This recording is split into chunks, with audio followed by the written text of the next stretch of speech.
Well, I love this episode because your first check was $8,500, and that was a $32,000 gain on this deal, which was in your first year using the BRRRR strategy: buy, renovate, rent, refinance, and repeat. So I'm really excited to dive into that. It's a topic we have not covered on this podcast, which is all about replacing your W-2 income with wholesaling real estate. And the BRRRR strategy is something you got to, which made even more per deal within your first year. So I'm David Lecko. I'm actually the host of the podcast and created DealMachine, which is a marketing tool for house flippers that's helped people close over 10,000 times their very first deal. And Ryan's our co-host that I'm going to interview today about wholesaling and the BRRRR strategy.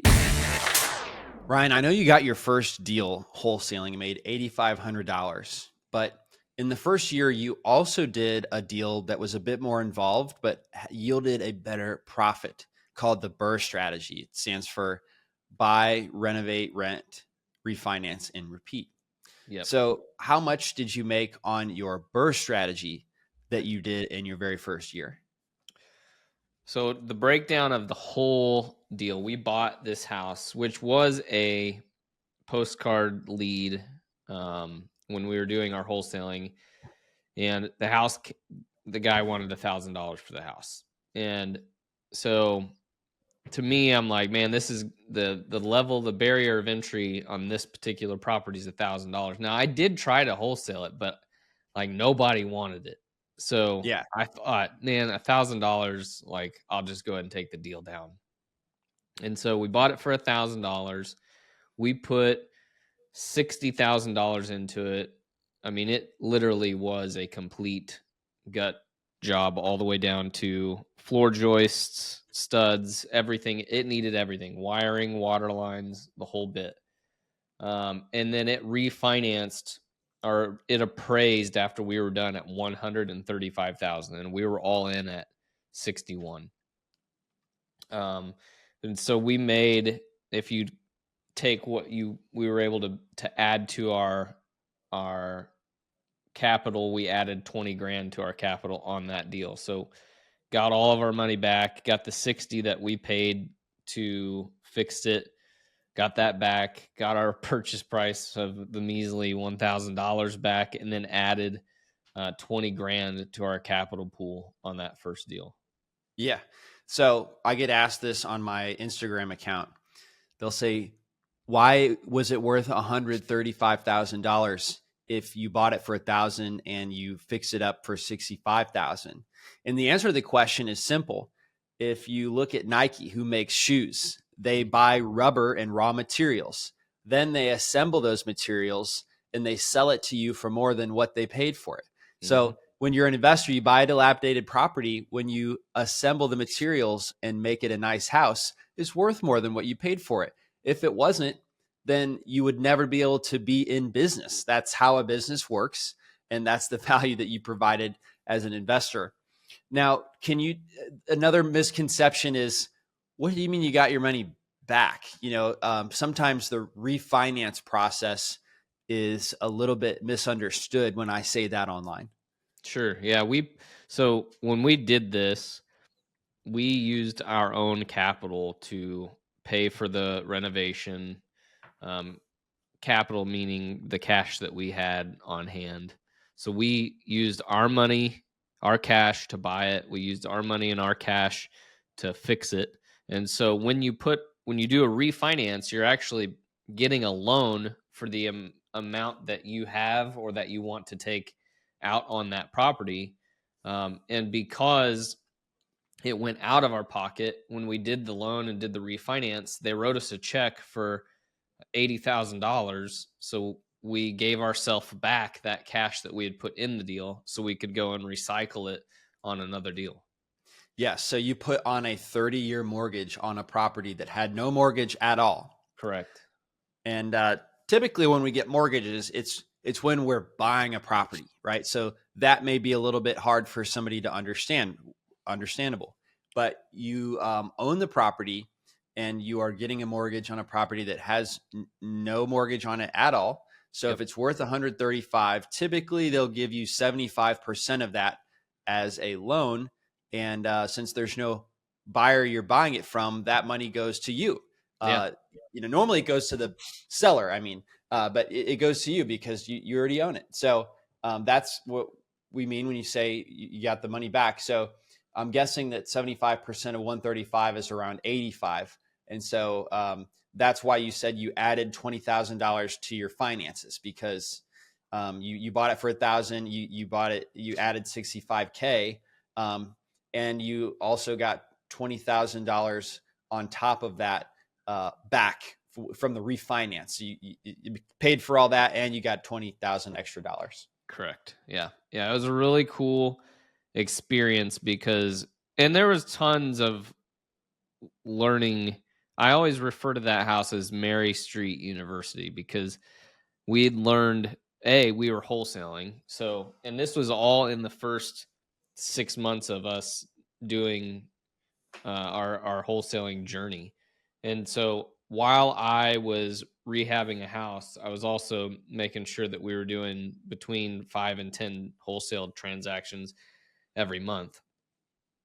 And so there was a lot that was happening, but the coolest thing was at the end getting handed a check for $85,000 was eye-opening for me. Yeah, we're paying ourselves back, so that money was ours anyway to begin with, but we also gained $20,000.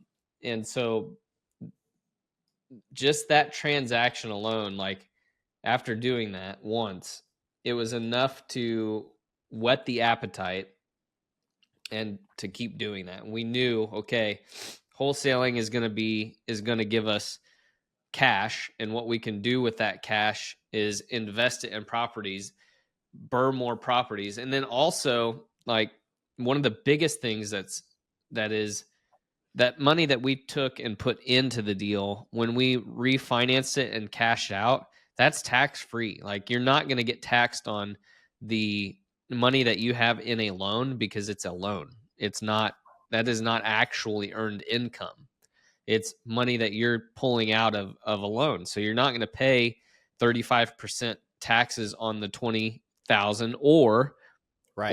on the 85,000. So it's a tax shelter too. If you're really creative with how you buy a property, fix it up, refinance it, you can help offset your tax bill too.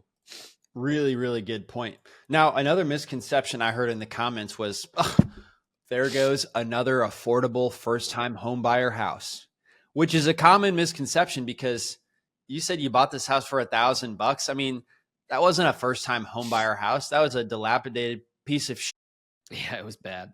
It was so bad that when I was actually walking investors through it to like try to wholesale it, like everybody is like, bulldoze it, just push it down. And I'm like, gosh dang it. Like, somebody can fix this. It is the worst house on the street, but like on the square block, like there was not a house worse than this one.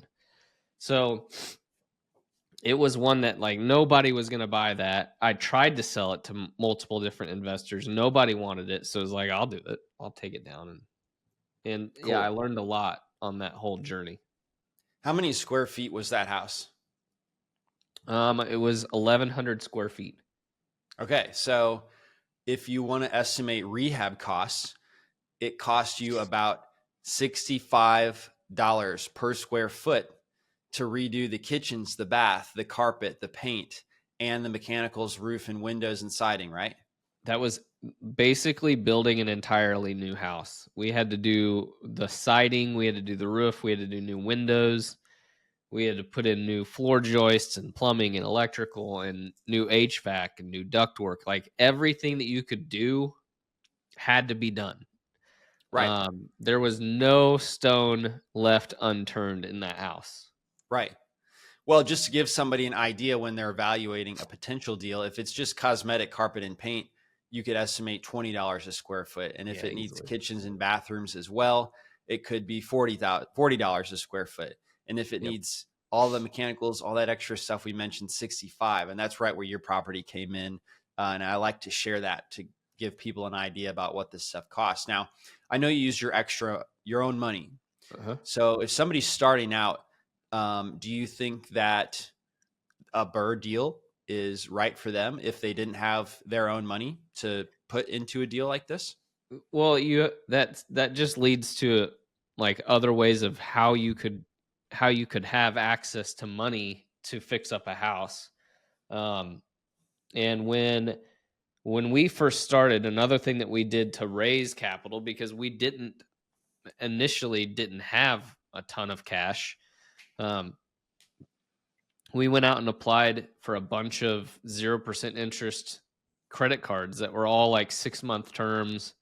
And that was a way that we were able to have more than what we needed to do renovations. Plus, all of those that had like 0% interest had like a points program too. So in addition to stacking up a bunch of 0% interest free money that we ended up using on other BRRRRs, we were also getting free flights on trips and just tons of crazy, just different benefits that we wouldn't have gotten if we only used cash on everything. So even now, I prefer, if I'm doing a renovation on a BRRRR, I prefer to pay for as much as I can on one of those credit cards and then just pay it back off and let the points stack up, because then I fly free anywhere I want to go. And then if you're playing your cards right and you have a companion, you can get your companion pass, and then 2 people can fly free all the time. So Where would somebody go to see if they qualify for a 0% deal like that?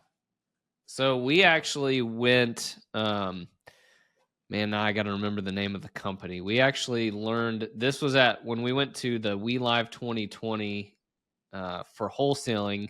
They also talked about the BRRRR method, and there was a website that you could go to, and you sign up on this website, and then they go out and find you all of these 0% interest free credit cards, and they put them in your business name, so it's not tied directly to your personal name. Midwest Capital Credit, I think it was the name of it. Okay, cool. So, all right. Let's say they don't qualify for that and they don't have the money. Then would you recommend they still do wholesaling to start out with? Definitely. Yeah. Wholesaling. So here's the thing. And I tell people this all the time. When you're wholesaling, you're going to find yourself making large numbers in cash. Like, you're going to close these deals and you're going to have tons of cash available. And if you're good and you're willing to set that money back until you have like 50,000, that's enough to pay for a small renovation, or even purchase and renovate a house. That's what you should do, because then you're taking that money, that $50,000, you're putting it into a property.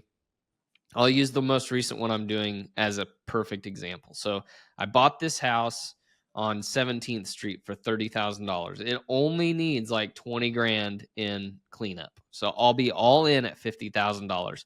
So I'm taking 50,000 of my own cash. I purchased it, I fixed it up, and then I put a loan to it. So now that loan's giving me all that money back, and it's not taxed. So you got to, yes, use wholesaling to get your cash stacked, and then use your cash to go and do your BRRRRs, and then use your BRRRRs to help fund your next deal. Awesome. Hey, you're so good at explaining this. You should coach people. Yeah, we've definitely started doing that. So You have? How's that going? it's going good. We've got one of our students has gotten like, I don't know, 6 leads right now based off of their postcards. And it took a little bit of time. They were in a different market in Tennessee, but we stuck with the process of going out, driving for dollars, sending postcards, and then their phones started to ring. And now they've gone on appointments, and now they're making offers. So shortly they will have their first deal locked up, and it's going to be a great experience for them. Walk me through the steps of what it's like if I were to hire you to coach me. Yeah. So the very first thing that you and I are going to do is we're going to have just an hour-long conversation talking about what you want to accomplish, what you want to achieve, and why you want to achieve those things. I want to make sure first that if I'm going to coach you, that I'm going to be a good fit for you and not a waste of your money. And so we'll talk and get comfortable with why you want to do what you're wanting to do, how you're wanting to do it. And then every week we have a hour-long Q&A session, and we talk about everything you want to talk about. And if you're wholesaling, we walk you through the process of how to get started in wholesaling. If you're wanting to get into rental properties, we walk you through how to get started in the rental properties, and we just answer every question that you could have in getting those processes started. We introduce you to a lot of methods through wholesaling and how to buy properties and where to buy them. And if you need financing, where to go to find financing, and where to go to find buyers, all of the things that you need for wholesaling and for building your portfolio are all covered on that weekly call. Okay. And how long would it take for me to become successful, would you say, if I haven't done my first deal? Wholesaling, I think everybody can get a deal in 30 days. It did for me. I accomplished my first deal in 14 days, and that was on a 30-day wholesaling challenge. It literally, to me, the biggest thing that's going to depend on is how aggressive you are in attacking the things that need to be attacked. If you're going to go out and you're going to do the driving for dollars and you're going to send the postcards as much as you need to do to get that first deal done, I think in 30 days you're going to have your first deal. And so it also just depends on what your availability. If you're working a 9-to-5 job and you only have a limited amount of time, you understand that for me, I got my first deal done, but I didn't have anything else to do. I didn't have a job to go and report to for 8 hours of the day. It was just me just aggressively attacking these goals. And because I put all that energy that I would have at a 9-to-5 towards wholesaling, I had a deal done in 2 weeks. Amazing. Where would somebody go to find more info about you and also the coaching that you offer? Yeah, dealflowacademy.com is our coaching website. They can go there. They can sign up to be on the call. And I mean, follow us on Instagram at Heritage Home Investments.